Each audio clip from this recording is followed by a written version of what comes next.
Washington State has some of the most gorgeous scenery in the country. Everything from our beautiful coastal beaches to the Olympic Mountains and Mount St. Helens to Mount Rainier and the Cascade Mountain Range. Hell, we even have our own rainforest here in Washington State. And one of the things that we are famous for is our love for chowders. So today we're going to be making oyster clam chowder, Broke Gourmet style. Very simple ingredients, very easy to do. So let's head over to my tiny little kitchen and get started.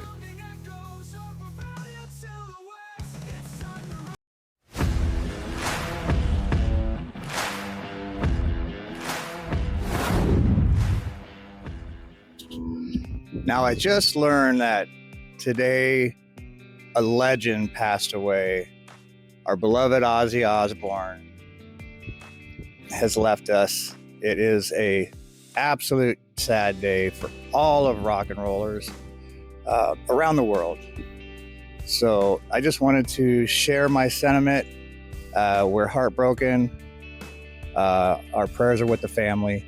And with that, let's go inside and take a look and see exactly what we're using in today's chowder, because we still got to make this chowder as sad of a day as it is. Let's go inside. Now here's a quick rundown on what we're using. I don't have any exact measurements for you guys. I'm just going to wing it and throw stuff together. But I did try to go as inexpensive as possible. We got bacon, garlic, butter, dry thyme, parsley flakes. These are oysters that I had in my freezer. I pulled those out and thawed them. We're going to use those up.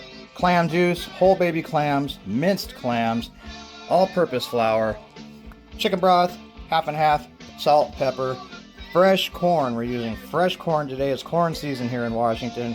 Onion, potatoes, and of course some oyster crackers for the top. Now the first thing we got to do is get some stuff prepped up, so let's do that. Alright, first thing is we're going to chop up all this garlic. I used the whole bulb and just kind of chopped it up as best I could. And diced I'm using half an onion, so we're dicing half an onion. Next is the corn. But no, dummy, that's not how you do it. Holy crap, go get a bowl. Get a bowl.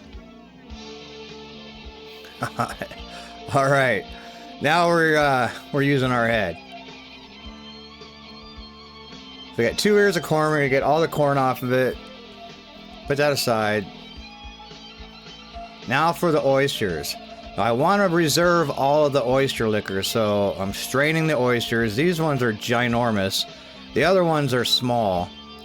So try to get all that liquor out of there and set it aside. Actually, I put it into a smaller container so I can put the oysters in the bigger container, because they still have to be chopped up.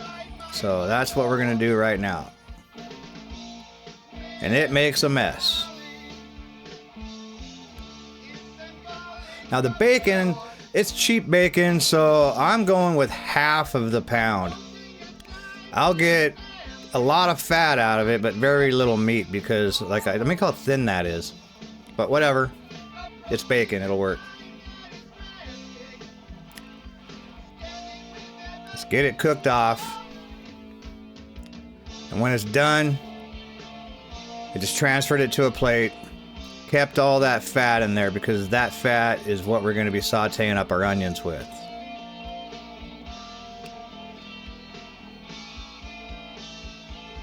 Now, I just sprinkled it with a little bit of thyme just to get the flavor out. It can't really see it, but it's in there. And that's like, I don't know, a 1/3 cup of flour. Cook that off for like 2 minutes, and then transfer it into the pot that we're going to be finishing off this soup with.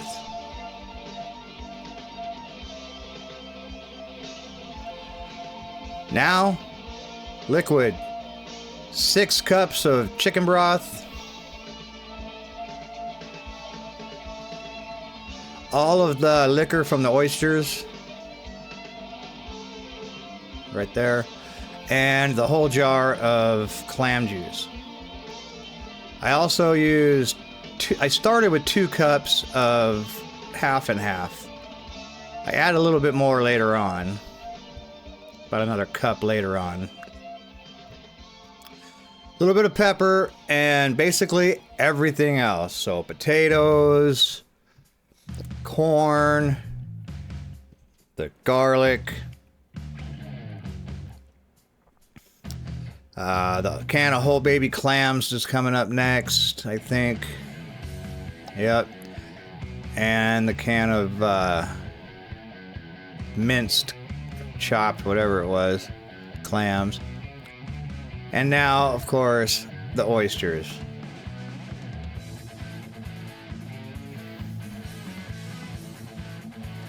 I chopped up all the bacon, it goes in.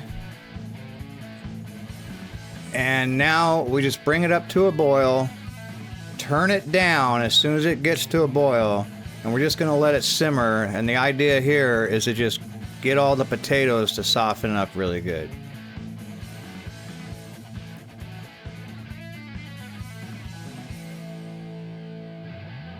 All right, so let's do the fork test. Potatoes are looking good.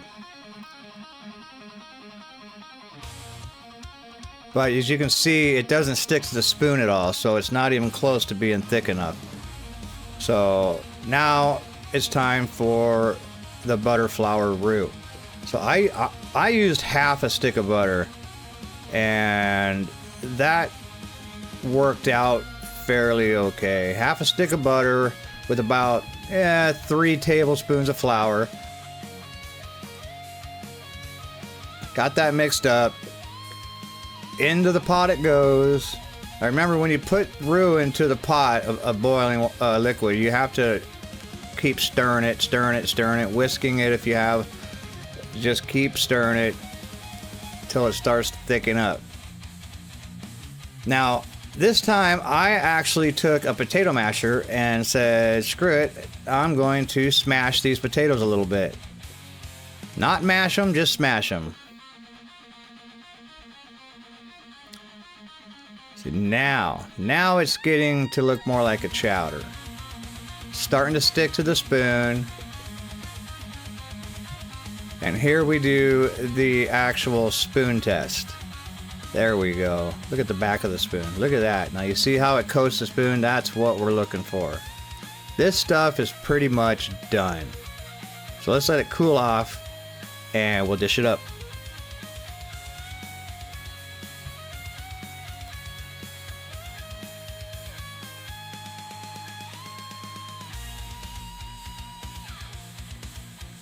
Well, that was fun. So now it's time for the taste test. Let's see if I still got what it takes to call myself a true Washingtonian. Looks nice and thick, nice and creamy.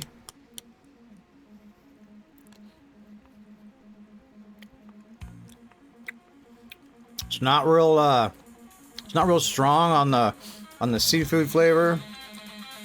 It's actually perfect.